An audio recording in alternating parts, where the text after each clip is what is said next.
आज की कहानी का शीर्षक है अक्लमंद। एक गांव में बलदेव सिंह नाम का एक जमींदार रहता था। वो अपने आप को बहुत अक्लमंद समझता था। उसके आसपास के गांव में और अपने खुद के गांव में उसके जैसा कोई अक्लमंद आदमी नहीं है, ऐसा उसका कहना था। एक दिन वो अपने नौकर से कह रहा था, अरे मैं कितना होशियार हूँ, है ना। देख, आसपास के सब मेरे गांव में मेरी इतनी जमीनें हैं और मैंने किसानों को दे के रखी है। वो बेचारे दिन भर मेहनत करते हैं, खेती उगाते हैं, अच्छी फसल आती है और मलाई मलाई में अपने घर ले आता हूँ।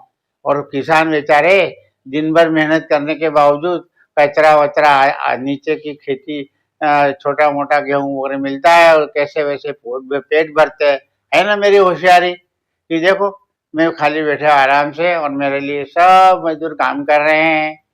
तो वो नौकर बोलता, हाँ हाँ मालिक, आप इस गांव में नहीं, आसपास के 5-6 गांव में भी सबसे अक्लमंद आदमी हो। ये सब बातें करते होते हैं, उतने में एक किसान आता है।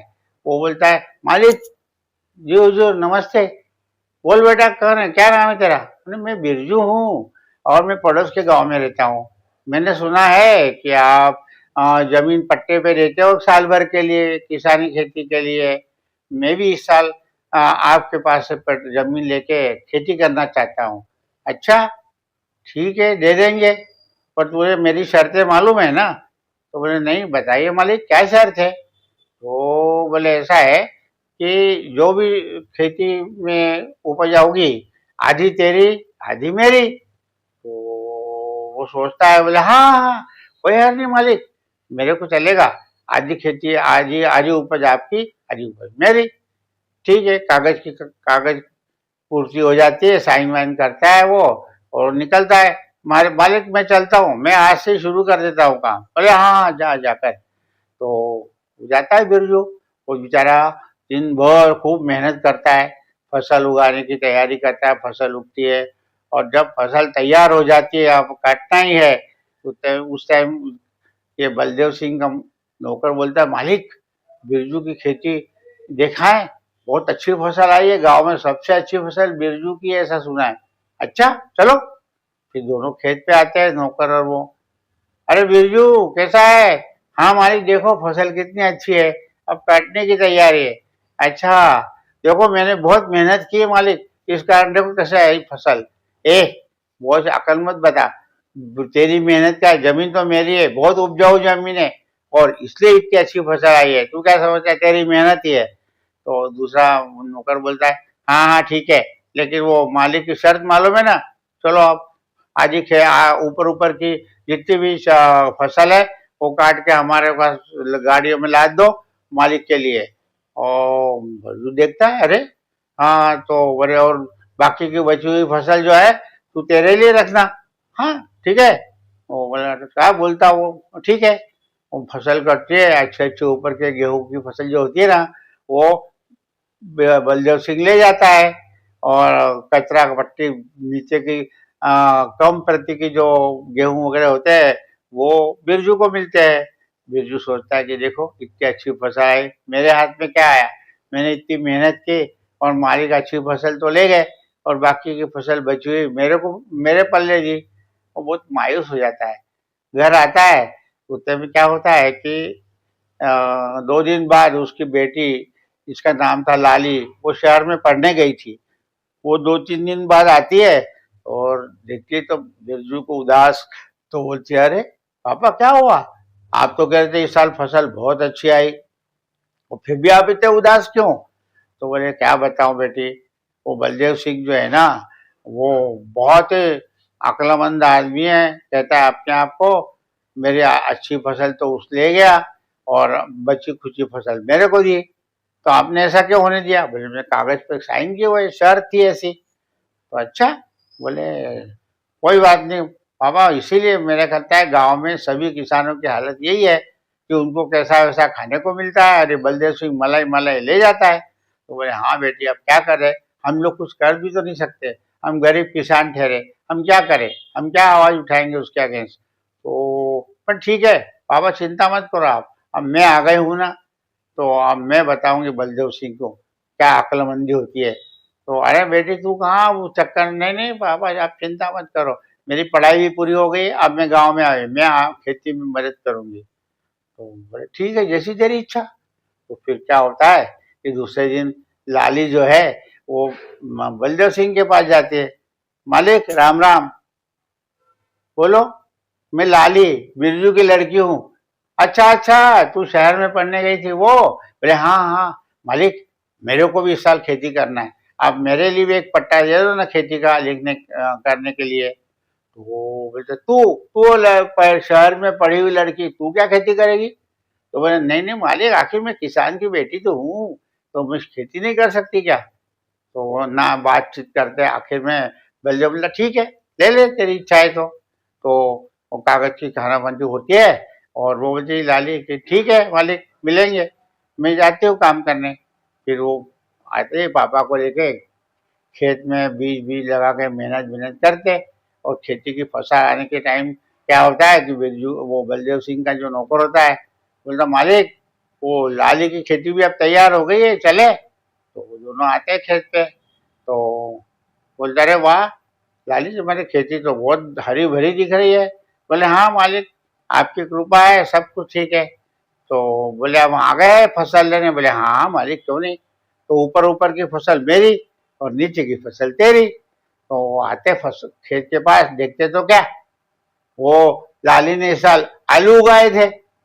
और नौकर बोलता बलदेव सिंह मालिक ऐसे तो आलू हुआ है, अब ऊपर की फसल का अपन क्या करेंगे, वो तो कचरा है, नीचे की फसल में तो आलू है।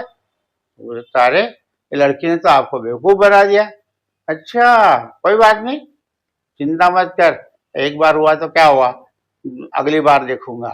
तो भैया बेचारा कचरा ले जाते हैं, आलू आलू लाली रख लेती है। आलू बोलते कैसी है हुई, अब देखते हैं। फिर दूसरे साल ऐसा ही होता है। तो दूसरे साल क्या करते हैं कि फिर लाली है बलदेव सिंह से पट्टा लेती है खेती के लिए, और बोलती मालिक इस साल भी मैं करूंगी खेती। बोले हाँ हाँ करना। और लाली तुझे शर्त मालूम है ना, आपकी ऐसा है नीचे की फसल मैं लेऊंगा, ऊपर की तू लेना। बोले हाँ मालिक जैसा आप कहो, हुकुम आपका, खेत जमीन आपकी, सिर्फ मेरी मेहनत, कोई बात नहीं। फिर जैसी फसल वगैरह तैयार हो जाती है ना, तो फिर नौकर बोलता है बलदेव को कि मालिक चले क्या, लाली की फसल तैयार हो गई है सुना। तो बोले अच्छा। तो दूर से देखते हैं तो क्या, लाली ने इस वक्त गेहूं की फसल लगाई थी। अब गेहूं में ऊपर ऊपर अच्छे गेहूं थे और नीचे नीचे क्या, तो बोलता है लाली फसल कैसी है? बोले बहुत अच्छी मालिक। तो शर्त मालूम है ना? बोले हाँ हाँ क्यों नहीं, ऊपर ऊपर की फसल मेरी, नीचे नीचे की आपकी। तो फिर देखता है अरे इसने तो इस साल गेहूं है, मैंने ऊपर की फसल मतलब गेहूं तो ये ले जाएगी, कचरा नीचे का आपने लिए। तो नौकर बोलता है मालिक ये लड़की ने तो फिर से आपको बेवकूफ बना दिया। बल्लियों को भी लगता है यार इस साल ये लड़की ने फिर भी अपने को बेवकूफ बना दिया। ऐसा निकलता कुछ क्या करे बेचारे, गेहूं वो निकाल लेती है, कचरा कचरा इनके लिए भेज देती है। तो बल्लियों बोलता ठीक है देखता हूँ, अगले टाइम देखेंगे। तो फिर वो दूसरी बार फिर से अगले साल जब मांगती है कि मेरे को जमीन का पट्टा दे दो, मैं इस साल भी खेती करूंगी। तो बलदेव बोलता ठीक है चलेगा, शर्त अब आपकी शर्त दूसरी है। बोले क्या? बोले नीचे का हिस्सा मेरा, ऊपर का हिस्सा भी मेरा, बीच वाला हिस्सा तेरा। तो मालिक शर्त मंजूर है मेरे को, कोई प्रॉब्लम नहीं मेरे को, आपकी जमीन है, आपका हुक्म सारे आंखों पे है। तो बोलते ठीक है। फिर भैया लाली जाती है, फिर खूब मेहनत करती है पापा और वो मिलके खेती में, अच्छी फसल वगैरह आती है।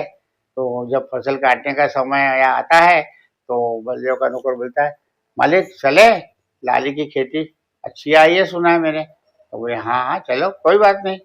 वो दोनों आते हैं खेत के वहां, तो देखते हैं तो क्या, लाली ने इस पर गन्ना लगाया था। नीचे की खेती लो, ऊपर की खेती लो, बीज का तो लाली का, तो गन्ना लाली के पास। बलदेव देखता है तो नौकर बोलता देखो मालिक ये लड़की ने तो आपको अकलमंद में फिर से मात दे दी। क्यों? देखो गन्ना लगाया है, अब क्या करेंगे अपन कचरे का, नीचे की ऊपर की आपने बोला वैसा। तो बलदेव बोलता हाँ। तो नौकर लाली को बोलता है क्या बड़ा मजाक लगा रखे है, मालिक की जमीन है और तू हर बार फसल बदल के मालिक को बेवकूफ बना सकती है। तो मालिक बलदेव बोलता रुको रुको, नौकर को बोलता रुको। बोलता है लाली तूने तो मेरी आंखें खोल दी, मैं अपने आप को बड़ा अक्लमंद समझता था, अक्लमंदी में तू तो मेरे से भी तेज निकली है। मेरे को पहली बार, दूसरी बार, तीसरी बार भी तूने बेवकूफ बना दिया। मेरा सलाम है तेरी अक्लमंदी के लिए, लेकिन एक बात तो जरूर है बराली कि मेरा आंखें तूने खोल दी। अक्लमंदी की बात तो नहीं, पर ये आंखें खोल दी कि मैं हर साल अलग अलग शर्तें लगा के किसानों की मेहनत को उनका मुआवजा नहीं देता था और मलाई मैं ले लेता था। वो बेचारे किसान साल भर मेहनत करते, फसल उगाते थे, लेकिन उनके पल्ले क्या पड़ता था?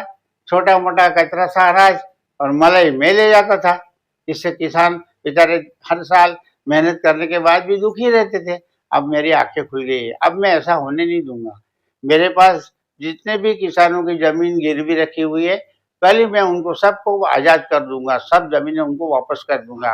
और अगले टाइम से अब ये भी देखूंगा कि उनकी जो मेहनत है उसका मुआवजा उनको मिलना चाहिए। और मलाई खा के मैं अपना मोटा ताजा हो रहा हूँ बैठा हुआ, ऐसा काम नहीं चलेगा।